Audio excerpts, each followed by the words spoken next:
Good evening, नमस्कार, अस्सलाम वालेकुम। आज हम ऑल इंडिया महिला एम्पावरमेंट पार्टी की सुप्रीमो से हम बातचीत कर रहे हैं और उनसे कुछ तीखे सवाल पूछेंगे। हम देखते हैं उनके पास इस चीज़ का क्या जवाब है। नाजरीन, हम आपको बता दें कि ये हैदराबाद कॉन्स्टिट्यूंसी चार मीनार से इलेक्शन कंटेस्ट करने का इन्होंने डिक्लेरेशन दिया है। अभी नॉमिनेशन फॉर्म दर्ज नहीं किया है, कमों कोई एक दो रोज़ में ये कर लेंगी। उसके बाद हम फिर आपके सामने आएंगे। बर वक्त हम इनसे कुछ तीखे सवाल पूछेंगे, जो हम आपसे पहले ही माफ़ी चाहते हैं कि अगर आपको, लेकिन पॉलिटिक्स में अगर आप आएंगी तो इस तरह के सवाल जो है हम पूछेंगे, क्योंकि हम अपना एक बहुत कीमती वोट आपको देने जा रहे हैं। या हम सोच सकते हैं एक सेकेंड ऑप्शन, मुस्लिम कम्युनिटी के लिए ये एक सेकेंड ऑप्शन है, एक ऑल्टरनेटिव है, जो 3 पुश्तों से चलने वाली एक पार्टी है जिसके खिलाफ आप खड़ी होने जा रही हैं। और अगर हम देखें तो ये एक तिकोना बन रहा है, क्योंकि सामने आपको पता है कि बीजेपी के कैंडिडेट, जो कि अपने आप को एक बहुत मजबूत कैंडिडेट बना के सामने आई हैं। तो आप देखेंगे नाजरीन, ये शायद पहली बार होगा हिंदुस्तान में, और ख़ास तौर पर हैदराबाद, तेलंगाना जैसे स्टेट में, जहां पर आज तक बीजेपी का इतना पैर जमा नहीं है। यहाँ पर सिर्फ बोलबाला है। तो 7 कॉन्स्टिट्यूएंसी या 8 कॉन्स्टिट्यूएंसी पे मुस्लिम एमएलए ही हैं, और वो जो है अपने एक तरह से पूरे हिंदुस्तान में मुसलमानों की और कोई नुमाइंदगी नहीं है सिवाय MIM के। तो अब हम देखेंगे कि ये 2 मुसलमान हैं और एक बीजेपी है। और क्योंकि आज की हिंदुस्तान की सियासत पूरी की पूरी एक कम्युनल किस्म की हो गई है, उसमें ये एक सेक्युलरिज्म बोल के सामने आई हैं। तो इनसे हम कुछ सवाल करेंगे, देखें ये इसका क्या जवाब देती हैं, ताकि हम अपना कीमती वोट डिसाइड करें कि हम किसको दें। क्योंकि एक शैम्पू की बोतल लेने में भी हम बहुत ज़्यादा सर्वे करते हैं, कौन सी कंपनी अच्छी है, क्या रेट दे रही है। तो अब हम देखते हैं कि हमारा कीमती वोट जो पर आगे की 5 साल जो हुकूमत चलेगी, तो उसमें हम किस तरह अपना वोट कास्ट करें। और इनसे कुछ चीज़ें पूछते हैं, आगे फैसला आपके हाथ है नाज़रीन। डॉक्टर नोहेरा शेख साहिबा, खैर मकदम है आपका, और हम आपसे कुछ सवाल करना चाहते हैं। कई दिनों से कोशिश हो रही थी कि आपसे मुलाकात हो, लेकिन आपके पास क्योंकि मसरूफियत रहती है, आज संडे है, आज आपने हमारे लिए थोड़ा टाइम निकाला है, जज़ाकल्लाह।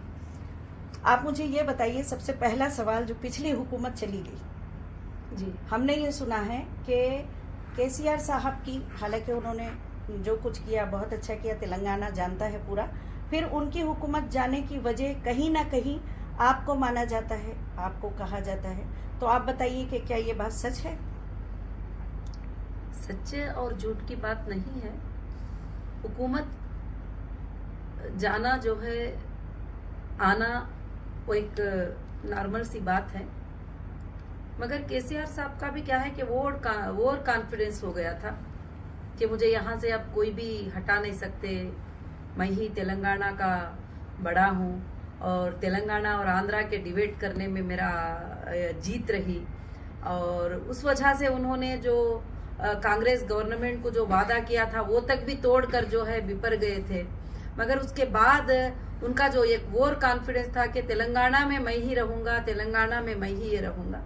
तो लोग कहते हैं कि आपने 49 सीट कंटेस्ट करे और उनके 35 सीट जो चले गए, वहां पर आपके लोगों ने जो है वोट लेकर जो है हरा दिए। इस तरह के बातें लोग तो करते हैं, मगर हमने किसी को हराने और जीतने की नीयत से नहीं किया था। और लोग काफी ये सवाल भी कर रहे थे कि जब उनकी हुकूमत थी तो तुम्हारे साथ बहुत ही ज्यादा जुल्म किया गया। तो जाहिर से बात है कि सब लोग देख रहे थे कि अक्टूबर 10 को मैं सोमाजीगुड़ा प्रेस कॉन्फ्रेंस में कॉन्फ्रेंस करती हूँ कि मैं 2018 का इलेक्शन कंटेस्ट करने वाली हूँ, 119 सीट्स पे इलेक्शन करने वाली हूँ। तो 14 को मैं अरेस्ट हो जाती हूँ। तो इसमें KCR साहब का भी हाथ था और MIM के असदुद्दीन साहब का भी हाथ था। दोनों मिलकर मीटिंग करके मुझे अरेस्ट कर दिए थे। मगर अल्लाह का बहुत बड़ा एहसान है कि मैं बहुत अच्छे तरीके से जीत कर हाई कोर्ट और सुप्रीम कोर्ट से इस बार के इलेक्शन में जो है मैं सामने हूँ। और खासकर से मैं हैदराबाद इलेक्शन कंटेस्ट करना चाह रही हूँ, और काफी मुकामात पे इंडिया के अलग अलग जगह पर हमारे कैंडिडेट जो है खड़े हो रहे हैं। और ये हमारी शुरुआत है। मुझे नहीं मालूम कि हम कब जीतेंगे, कितना जीतेंगे, मगर अगर पब्लिक मौका देगी तो जरूर हम उनके अच्छे खिदमत करने की कोशिश जरूर करेंगे। शेख साहिबा ये बताइए कि हमारे नाजरीन क्या फिर ये समझे, क्योंकि आपके बहुत सारे हमने वीडियोस जो है वो फॉलो किए हैं, और खुसूसन ये जब आप इलेक्शन का डिक्लेयर की हैं तो हमारी और हमारे नाजरीन की बहुत पैनी नज़र आपके ऊपर है। तो ये बताइए कि क्या हम ये समझे, हमारे नाजरीन ये समझे कि आप अपने कोई पर्सनल वजूहात की वजह से इस इलेक्शन में उतरना चाह रही हैं, तो इससे आवाम को क्या फ़र्क पड़ेगा? आवाम के लिए आप क्या लाई हैं इसमें, कि आप उसके लिए क्यों उतरना चाहती हैं? जैसे आपने कहा जस्टिस फॉर ह्यूमैनिटी, तो इसमें पूरे ह्यूमैनिटी के लिए आप क्यों उतरना चाह रही हैं? क्या है आपका कॉन्सेप्ट? हाँ, आपने बहुत अच्छा सवाल किया कि इंसान को जब पर्सनल तकलीफ पहुंचती है वो अपने जस्टिस को लेने की कोशिश करता है, तो उसमें मैं भी एक हूँ, एक मजलूम हूँ मैं, जो हैदराबाद से सताई गई हूँ, और खास कर से MIM के MP असदुद्दीन ओवैसी साहब से सताई गई हूँ। मैं नहीं सताई गई हूँ, मेरे साथ खड़े होने वाले लाखों मुसलमान सताए गए हैं। मेरे साथ मुझे प्यार करने वाले, मोहब्बत करने वाले लाखों मुसलमानों के आंखों में आंसू आए हुए हैं। कोर्ट्स के सामने, जेल के सामने, हर जगह पर हमारे लोगों ने बहुत ज्यादा तकलीफ, तो इसमें MIM का हाथ था, ये हर इंसान को मालूम है। जो इसमें जितने भी FIR हुए वो MIM के लोगों ने किया था, और जितने भी यूट्यूब में बैठकर गलत बातों से बदनाम किए वो MIM के लीडर थे। तो कहीं ना कहीं मैं एक जगह पर जो है अपनी इंसाफ के लिए भी लड़ रही हूँ। जब मुझे पता भी चला कि मेरे साथ जब इतनी बड़ी नाइंसाफी होती है तो लोगों के साथ कैसी नाइंसाफी होती होगी, तो मैं सबके लिए, इंसाफ के लिए पहले से लड़ने वाली, इस बात को सोचकर मैंने इंसाफ के लिए लड़ी हूँ।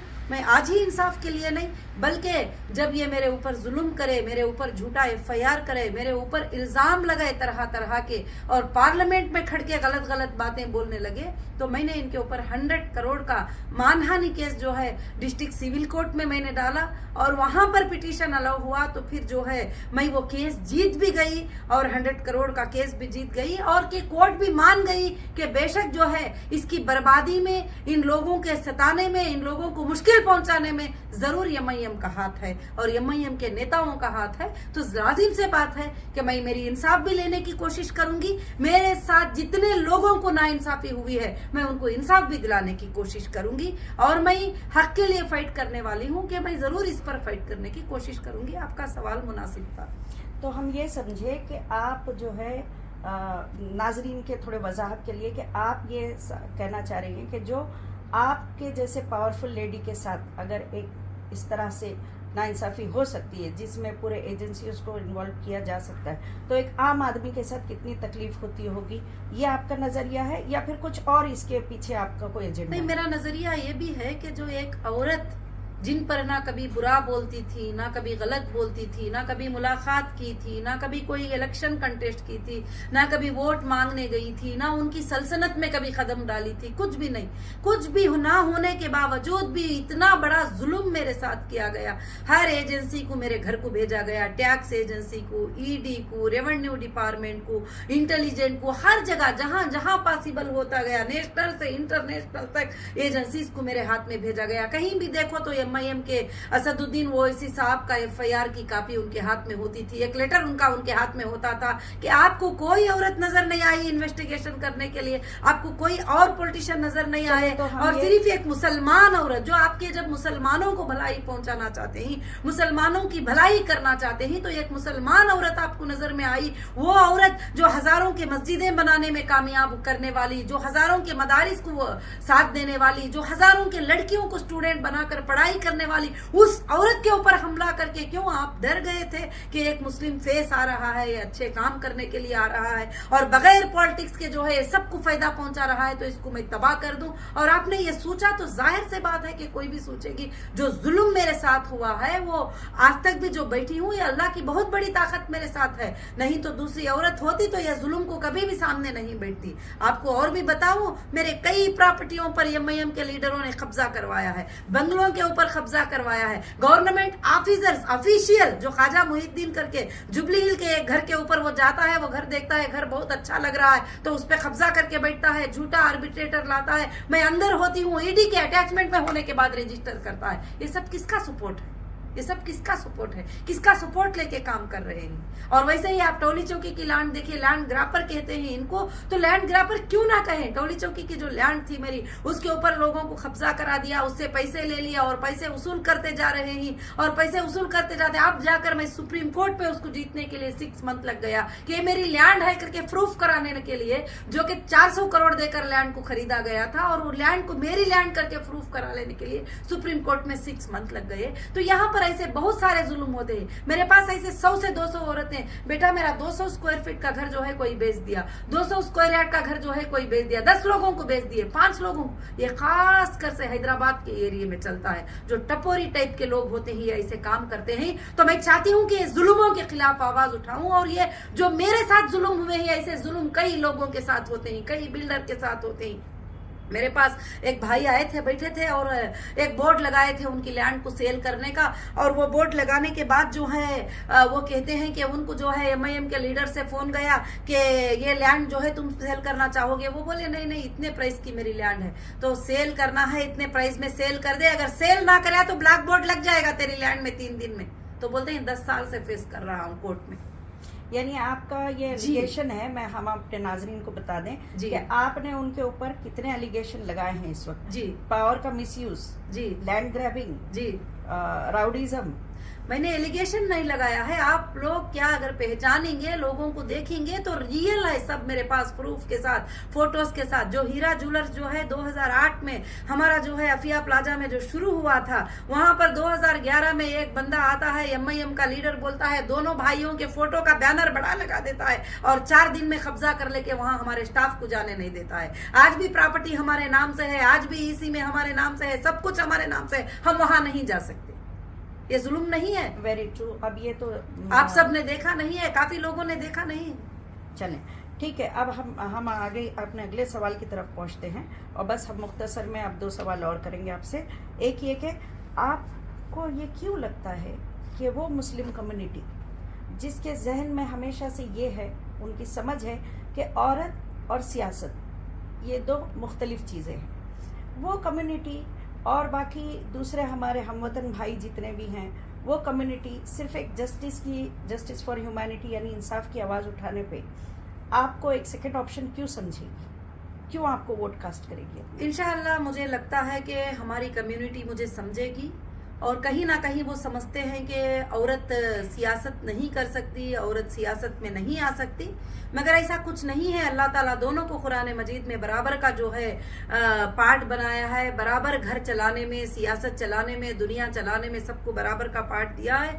और खासकर से MIM के लोगों ने इस फेस को बता दिया है कि देखिए MIM की जितने खानदान भी लड़ाई किए हैं, MLA बने हैं, MP बने, कभी उनके घर के किसी भी औरत को ना एक कॉर्पोरेटर होने के लिए का हक दिया, ना स्टेज पे आके बात करने का हक दिया, ना बताने का हक दिया। तो ये लोगों को बताते हैं कि औरत जो है कुछ भी नहीं कर सकती। इसीलिए पार्लियामेंट में रिजर्वेशन बिल को भी जो है इन्होंने ऑब्जेक्शन लिया कि नहीं, ये पास नहीं होना चाहिए, क्योंकि औरतों को ये जरूरत नहीं है। तो ये कहीं ना कहीं ये इनकी सोच है। मगर कई उलमा ने मुझे फोन करके हिम्मत अफजाई दिए और बोले बेटी अगर तुम खड़ी होती हो तो हम सब तुम्हारे साथ हैं, इन जुल्मों को जरूर हटाओ, इन लैंड ग्रापरों को तुम जरूर हटाओ और इनके ऊपर फाइट करो और उनको इंसाफ के लिए आ जाओ, जो रियलिटी है उसको बाहर लेके आओ। बहुत सारे लोगों का ये रिक्वेस्ट है।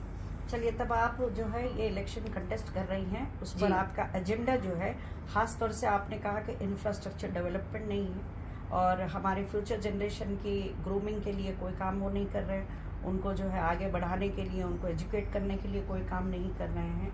ठीक है, हालांकि दूसरी तरफ से ये बात है कि उनके काफ़ी सारे स्कूल्स है, ये है।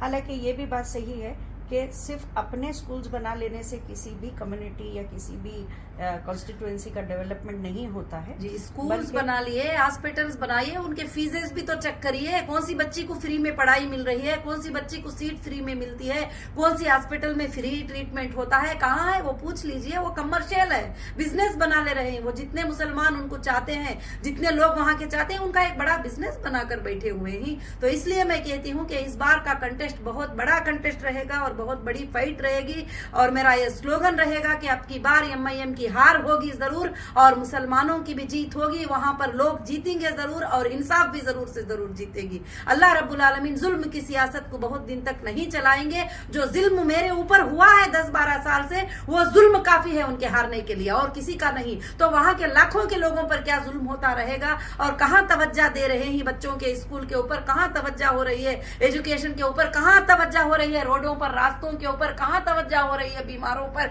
किसी पर कोई तवज्जो नहीं। आप देख रहे थे ना कि साहब जो है जा रहे थे, एक औरत आके बोल रही है कि साहब तुमने पिछले बार इलेक्शन में बोले थे यहाँ पर पानी का पाइप लगाएंगे, फिर भी इलेक्शन आ गया पानी का, तो हाँ हम अगले इलेक्शन में देखेंगे बोलकर भाग रहे थे।